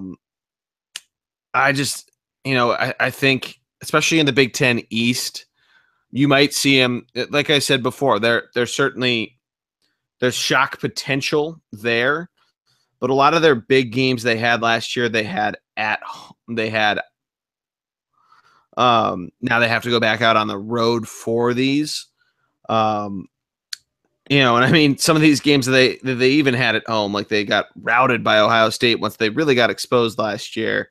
But that's been Maryland's MO the last couple of years. So maybe I'm just going with that sort of that theme. the Michigan State rebuilding year, I absolutely agree with. Mark D'Antonio knows what he's doing, but he certainly needs time to recharge the batteries, especially when you're returning a lot of your big skills guys on both offense and defense. You just need to start restocking the pond to give them some talent around them. Although they actually do have a pretty interesting schedule. They host Iowa, they host Notre Dame, they host Western Michigan, but really from there it's going to become a bloodbath. They hit a lot of teams on the road: Michigan, Minnesota, Northwestern, Ohio State. Mhm. But they do get to go to New Jersey, so there's a road win. But yeah, I think Indiana's a great pick. Tom Allen, first year head coach, has a lot of talent coming back, and I think, like you said, it'll be a fun team. They start off with a big punch to the jaw, hosting Ohio State tomorrow night, Thursday night, so you're probably listening to this tonight. But yeah, I mean, they'll have an interesting schedule ahead of them. They're a team I think can make some serious waves in terms of a lot of upset city potential. They host Michigan, they host Wisconsin, who they've had some run-ins with in the past. I think they're certainly of that mid-tier, a team that's definitely one to keep an eye out on. Right. I think Nebraska is another team that's had some success. Still, year two of Mike Riley. I like Tanner Lee a lot, but they've got a lot of question marks. They're kind of transition. I think before we get to the Big Four, the one team that has the opportunity to maybe make some noise and possibly sneak into the Big Four would be Northwestern. Received 25 AP top 25 votes, even though they're not ranked. Justin Jackson and quarterback Clayton Thorson, I think, are very good, very, very well coached, and kind of need to be a little two-dimensional. But there's a team that could sneak into it, but I think there's a clear number tier one with 4 teams that all have the potential to crash the college football playoff. Now, I will ask you, who is your 4th team out of the Big Four?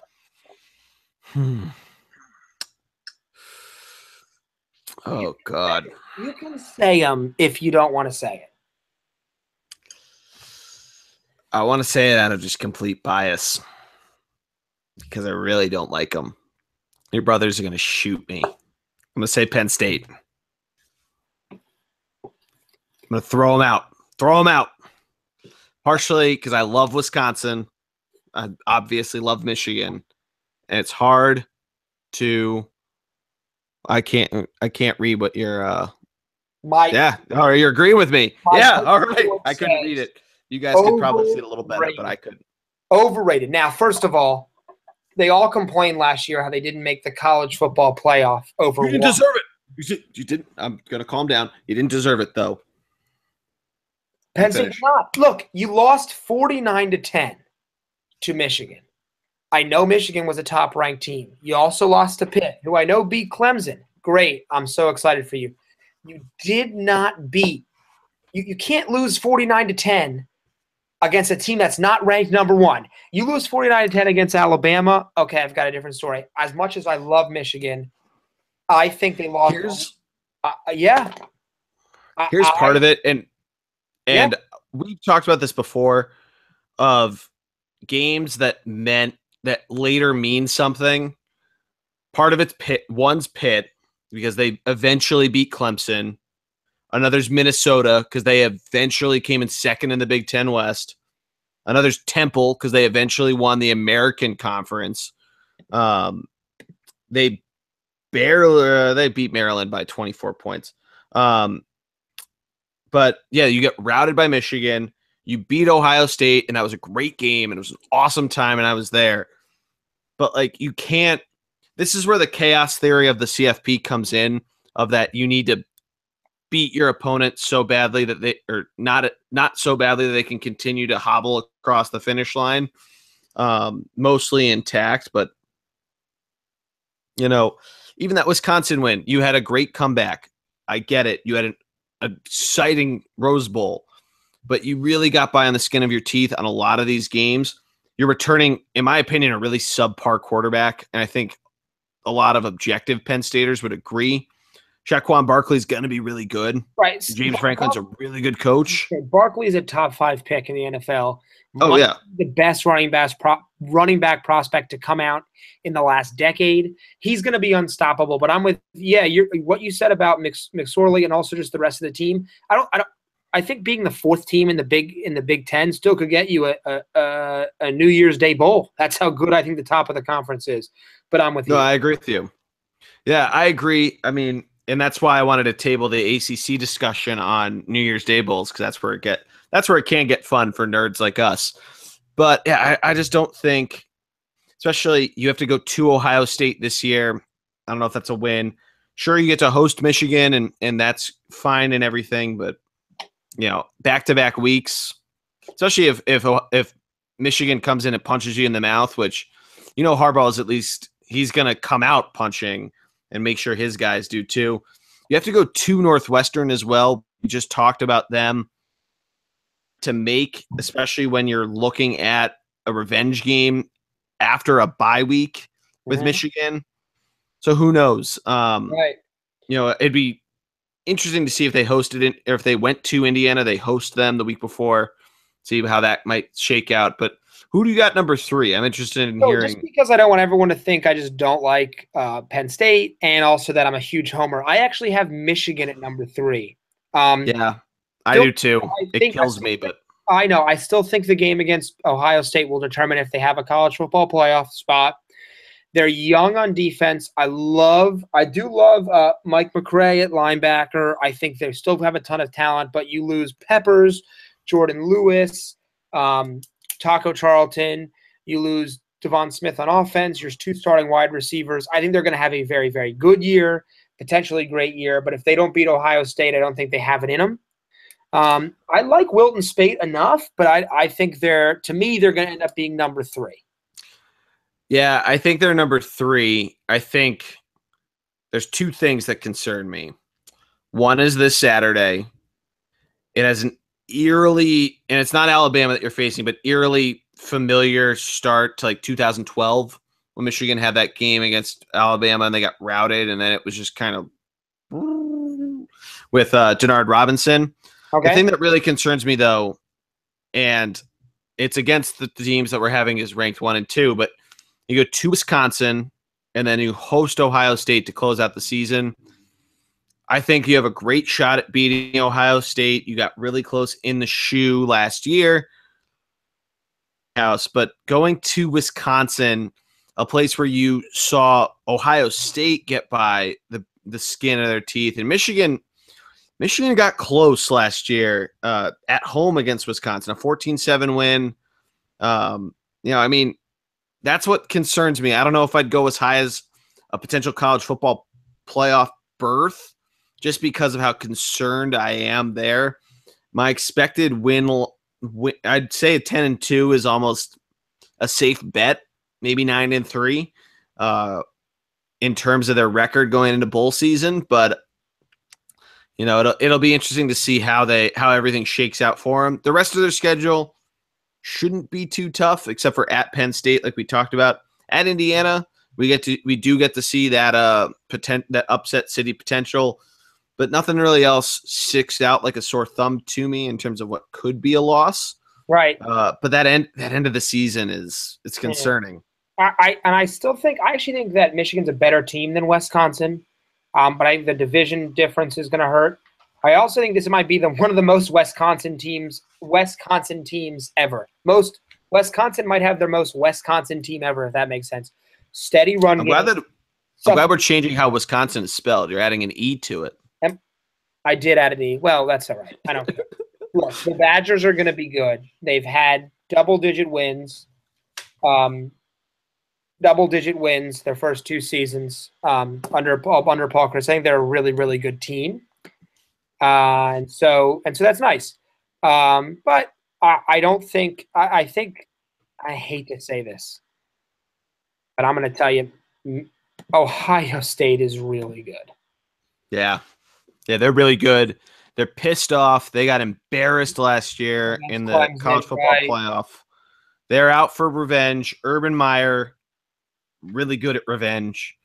A lot of people thought they could have. It was supposed to be Alabama and Ohio State coming down to the wire, and I think Urban Meyer really wants to prove that.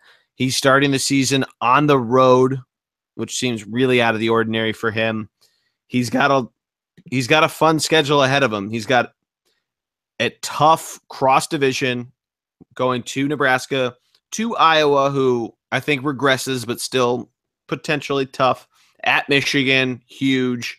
You play Oklahoma again at home. Rutgers, easy win. Maryland, probably an easy win. UNLV, Army, easy wins. But, yeah, I mean, they're going to have – they host Penn State, and you're going to have a nice little run to the Big Ten championship game, I think. And from there, it's college football playoff and giddy up. Yeah, I do want to point out, by the way, I've just noticed there's a live chat feature on our YouTube, and my very, very intelligent but very biased brother has pointed out to me that we're not being biased because we picked Penn State as 4th. All right. He said a couple things such as take Jim Harbaugh's male genitals out of your mouth before you talk. I will note again that we picked Michigan to be 3rd. So we didn't pick him to be 1st. We picked him to be 3rd. Okay. And so, while he gets all up in his high horse, 3rd place. 3rd place. Not. Third place. And we even mentioned the fact that we think Wisconsin is going to be in the title game with Ohio State. So we're ranking these teams not necessarily about how good they are, but how they're going to finish in their rankings. And so picking Michigan and Penn State 3rd and 4th doesn't mean they're not better than Wisconsin. It just means that they're not going to end up in the title game because of how good Ohio State is. I'm reading your brother's comments now. He's shitting all over us. Yeah, right. And he's upset. Right. He's upset because Urban Meyer's due to have for heart problems any day now. Fine. Okay, fine. Whatever. Yeah. But once again, I don't – fine. You know what? You can even flip-flop Penn State and Michigan if you feel the heart to do that. But once again, 49-10. I do think – Michigan. Urban Meyer, like I said, is very good at revenge. He's going to move through it. I think, like you said, I think there's potential. I think Wisconsin certainly has the best shot of a non-Ohio State Big Ten team to run it. I think similarly, though, if you wanted to say who of Michigan versus Penn State had an opportunity to make this run at the Big Ten, at the both Big Ten championship and at the college football playoff, I think Penn State would have the better opportunity to, because you beat Ohio State at the shoe, and their schedule kind of bodes a little better for that in the show me in terms of the resume. But I don't really think either have that great of an opportunity at it, unless I don't think you're going to have as great of an opportunity of 2 teams in it as you do in another conference. Right. I think the champion gets in. And it brings up kind of moving into college football playoff talk on, the best team should get in, but I think this is the type of case, especially if it is, Wisconsin runs the table, gets to the Big Ten. They don't really run in any faults like they did last year. Coming into it, Wisconsin have to play Ohio State this year, so they could easily be 12-0 in the Big Ten championship. Right. Not a terrible take on my part. But that being said, I think it's Ohio State's really to lose. But let's move on to the. Well, give it to me. Give me your 4.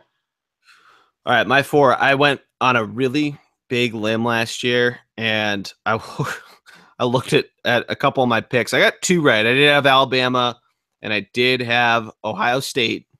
So I had them. I also had Oklahoma and Tennessee. No, I didn't have Tennessee. I wanted Tennessee. I had Alabama, I had Oklahoma. I forget who I had 4th.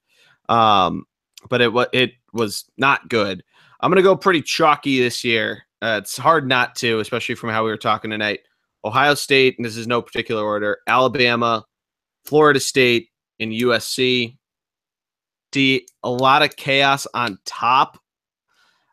We saw this kind of last year before Penn State shocked Ohio State and the rest of the college football world, and kind of opened the door for Pandora's box. I think this year is that chalk year. I just there's so much talent at the top of the heap in college football that it's hard to see it going any other way. If something like Penn State walks into Columbus and upsets them again, that'd be awesome for me. Is just as seeing chaos ensue and loving that, or seeing USC fall, because I don't particularly like USC in general, but see if they had something like that happen, great. But I really don't see it. I mean, Florida State, we talked about, that there's a clear top three in the ACC, and I'm having a hard time seeing it not unfold the way the chalk is drawn right now. Okay. I would agree. I think you're going to have Alabama at 1. I think even if they lose to FSU, which I don't think they will, probably going to run the table. I like Ohio State at 2 as much as I hate them. They're so talented. Urban Meyer's very, very good, and I think Michigan took a half step back with the loss of their players to challenge them really. I think Penn State could beat them. I think they're going to end up in the playoff, probably undefeated. Even if they lose to Oklahoma, I still think they make it. I think FSU, you're right, is locked in at 3. Even if they lose to Alabama, they could even afford another loss to, say, a high-ranked Clemson team. But I'm going to go with a different 4th. I think USC has lost some players, Adoree Jackson, Juju Schuster. I think they are not making the playoff. I think you won't have a Pac-12 team in the playoff. I think you're finally going to have, bang, bang, bang, Oklahoma State Cowboys. I think they're in the playoff this year as the 4th team, similar to Washington runs last year. I think they've got the talent this year. I think the new coach at Oklahoma gives them the opening. We talked about Big 12 last week. They're my 4th team in the college football playoff. If another team is going to make it, I don't even think it'll be Pac-12. I think it'll be Wisconsin, Penn State, or Michigan as one of your 3 teams as the 4th. If one of those teams only loss is to Ohio State. So if Michigan or Penn State either surprises and wins the division, or their only loss is to Ohio State and Oklahoma State trips up, I think they'll be the 4th team. So to me, one of those 3 teams is the 5th team.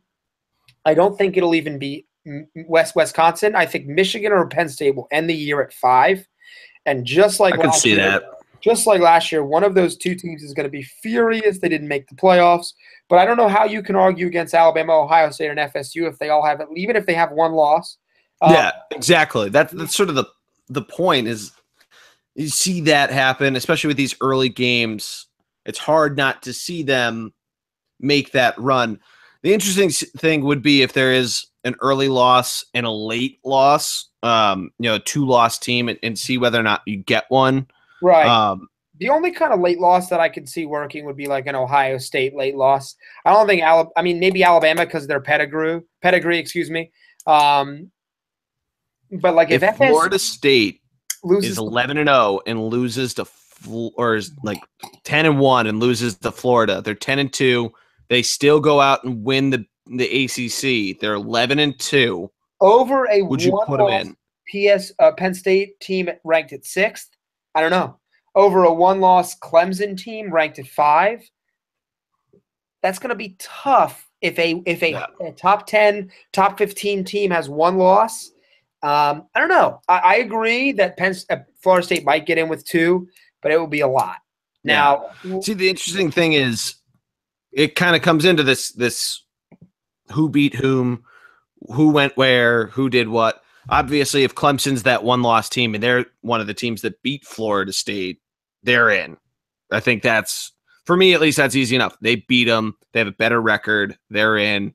If it's something like if Penn State's only losses to Ohio State doesn't lose and is undefeated and is number 6 or number 5 for that matter, or Michigan, one or the other. Having to see, I get pause of putting in a second team from another conference over diversifying it, for lack of better phrasing. But then again, I mean, the best teams need to get in.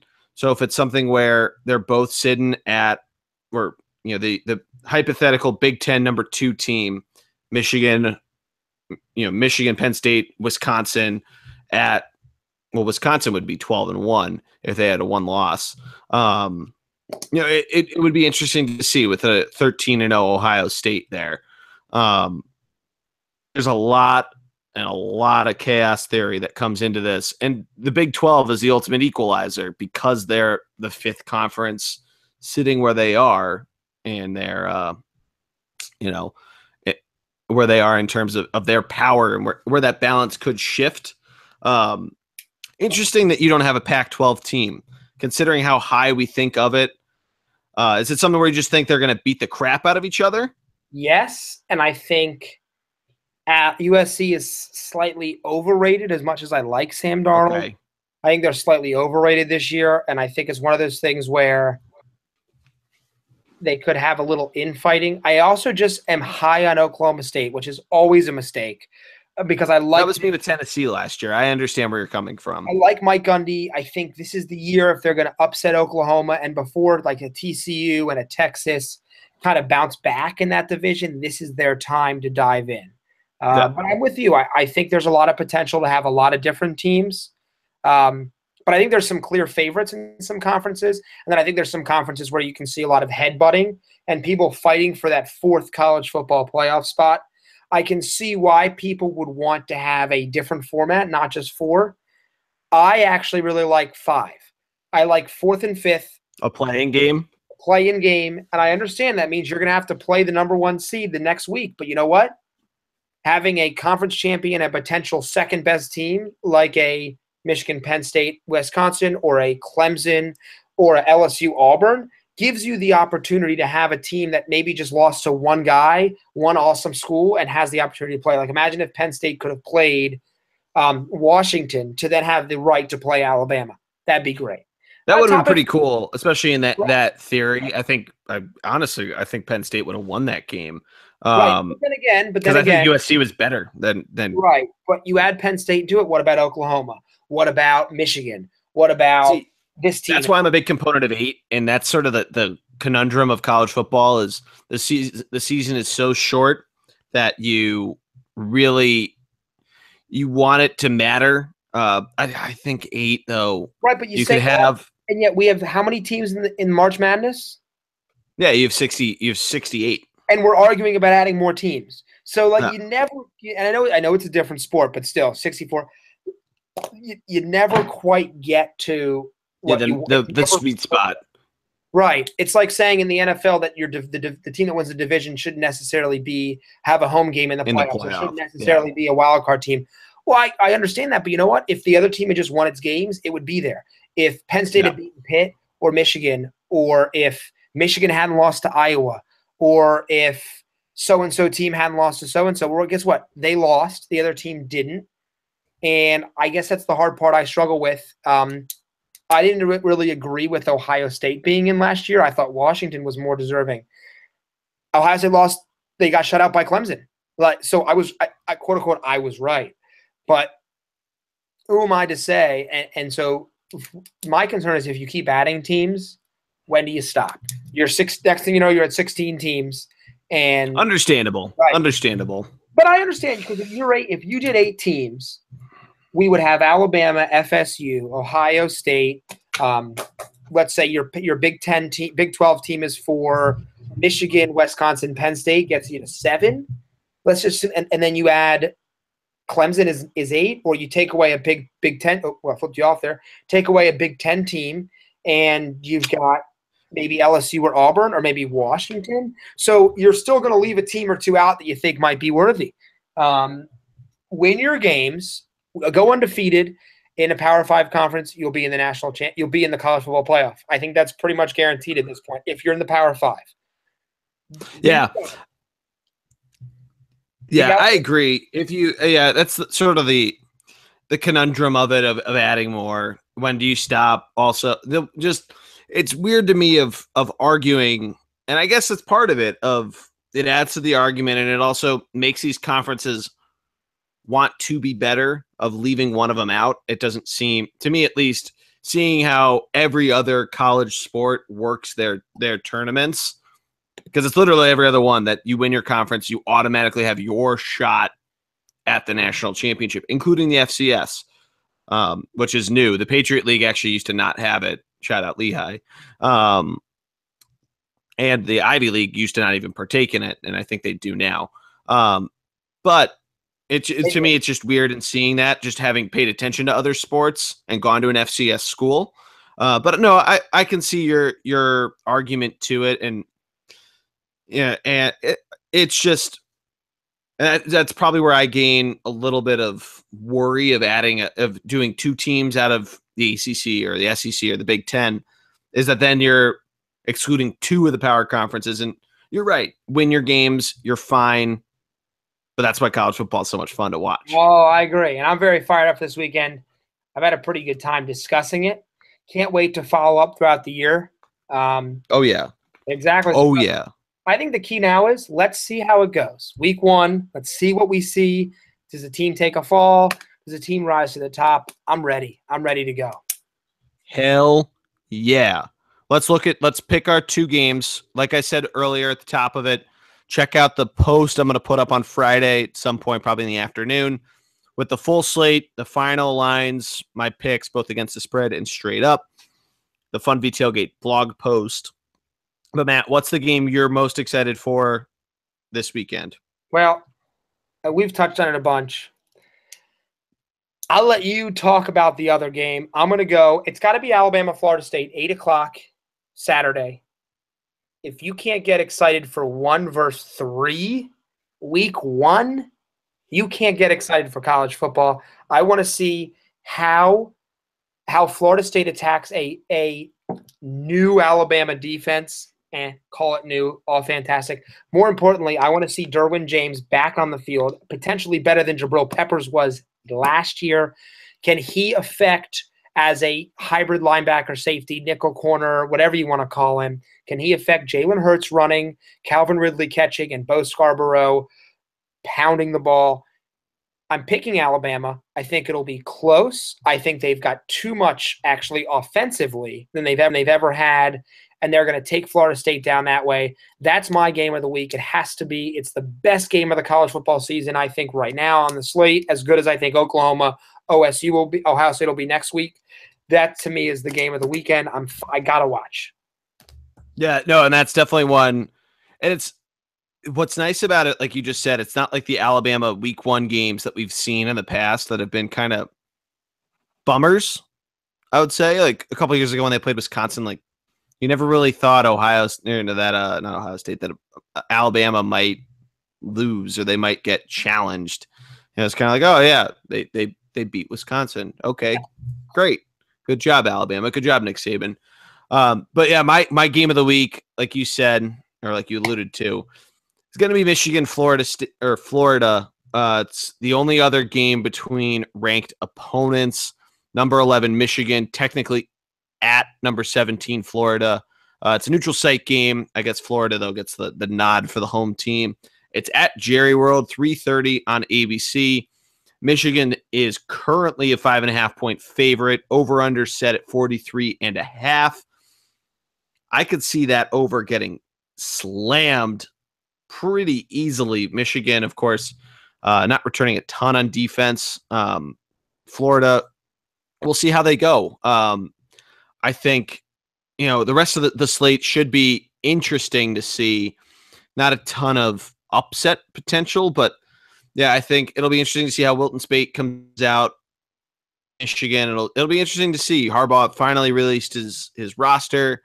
And yeah, I think you could see, the landscape at least get set on this Saturday. Of course, we mentioned it in the Big 12 preview, but the other ranked ranked opponents are the West Virginia Tech game that's being played at FedEx Field in Landover, Maryland. That's Sunday night. And yeah, I mean, that'll be exciting to watch too. Like I said, 5 straight days of college football starting tomorrow night, Thursday night, the 31st, for those listening on Thursday. But yeah, I can't wait. It's going to be so much fun. Fired up, and look forward to hearing from us on a regular basis about how the season's going. Talking a little NFL, I think, next week, if I'm correct. Yes, indeed. Yeah, I think we'll probably start getting into the format itself for both college and NFL. Maybe a little more NFL action next week than normally. We'll probably try to keep it 50-50 in terms of the split. I think because of how long this went, we're going to split it up into 2 parts. So if you are listening to part 2, thank you for going through both. For those that have listened live the whole way, thank you. But as always, go find us on social media. Thunderblog Sports is the Facebook and Instagram handles. ThunderBLG is our Twitter. Go check me and Matt out on our personal accounts. We usually have our handles there as well. If you do have any thoughts, anything that you think we missed, or any certain coaches' body parts you think we should remove from certain orifices, let us know in the comments, both here and on the site. Thunderblog Sports, of course, is our presenting website. But that's going to do it for us, Matt. Thank you as always. A pleasure. All right. Well, we will see you guys after Labor Day weekend. We'll see you guys for the NFL. Go Maize and Blue. Go Maize and Blue. Can't wait. There it is. There it is. That'll do it for us. For Matty D, I am the G-Man. Have a good night, everybody, and a great Labor Day weekend.